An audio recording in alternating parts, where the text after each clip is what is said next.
Sam, you're good? Yep. Okay, great. Select board, ready? Yep. Okay. Okay. I will call the August 21st, 2017 Select Board meeting to order and invite you to rise and join me in Pledge of Allegiance. I pledge allegiance to the flag of the United States of America and to the republic for which it stands, one nation, under God, indivisible, with liberty and justice for all. I'd like to welcome everyone to tonight's Select Board meeting, and just remind you, everyone, if you have a cell phone, if you could please put it to silent or turn it off, that would be greatly appreciated so it doesn't go off during the meeting. Okay, next item is agenda additions and changes, and tonight we don't have the town manager as we normally do. His wife had surgery today, and he's attending to her, as he should. So Greg will be covering.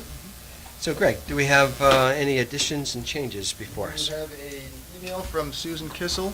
You saw an email in your consent agenda, but this is addressed more to the select board, so just formalizing that she is stepping down from the Conservation and Trails Committee due to moving to a different part of the state.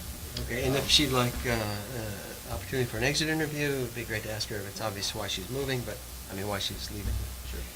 Thank I you. will offer that. And so that can go into your consent agenda. Okay. Also, because Pat Scheidel is not here, you can delete the evaluation of the municipal manager from tonight's agenda. That's 5J, and you can plan to reschedule that for a time when Pat is here. Okay. And it looks like we have a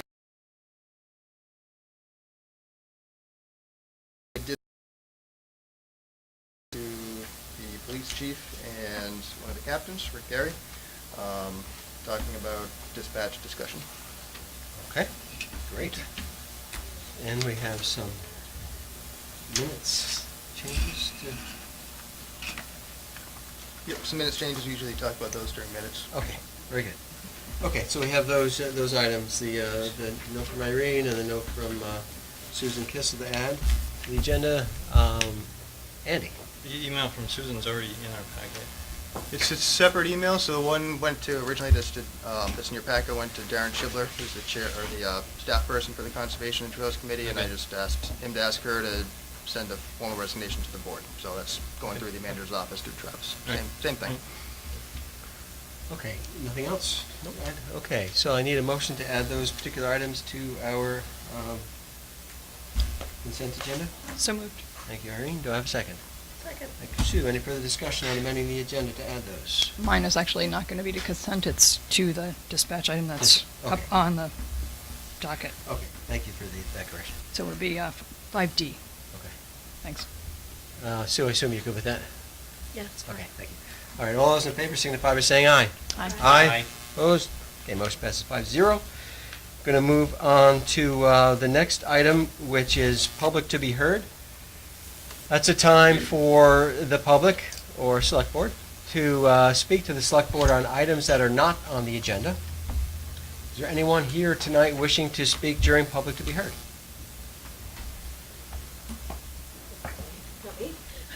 Okay. All right, hearing none, then we're going to move on to our first business item, which is kind of a fun one. I'll invite Chief Charlie Cole up here to just introduce it. We have a fire truck presentation tonight. Good evening, everybody. Show and tell. I would like to invite the members of the board, as well as the members that are here in the audience tonight, to come outside if you would like.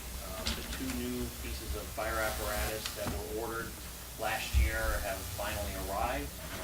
We properly equipped them all and they're fully in service, and I'd just like to show them to the board. If you want to, you're welcome. If your tires climb in them, climb on them, we'll show you everything good. So if you want to join us, you can do that. Okay, is there anything in particular, Charlie, that we should be looking at as we're... I can do that as we're walking around. One of them is a fire engine. Of particular note to that is the brand and size of that truck is consistent with the village ladder truck, which is made by Pierce Manufacturing. In fact, both trucks are. One of them has a commercial cab, just because of the size and the weight of the truck. We couldn't put it on a custom chassis. So that one's a Kenworth, that's the tanker that's out there. The engine, the fire engine, has the same pump module and the cab and general design as the village ladder truck, which is also consistent with a new truck that they just signed paperwork to order to replace one of their older trucks. So we're trying to standardize the fleet. That helps with training and familiarity with all of the trucks. And it's also the quality that goes into the manufacturer that we've chosen. So Charlie, would about 10 minutes do it, you think? Sure. Okay, so we'll be back here by about quarter after? Yep. Okay, great, let's do it.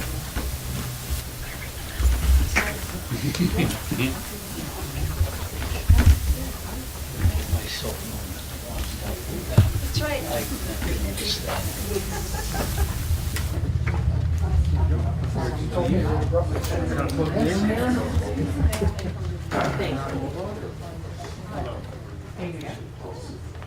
Yeah. Worst case. Yeah, I know exactly. I wish I had a heads up on this, I would have taken a second camera, gone out and shot that, and then put it in afterwards. But I'll go check out a fire truck. I'm okay, I'm a kid at heart. I like shiny things.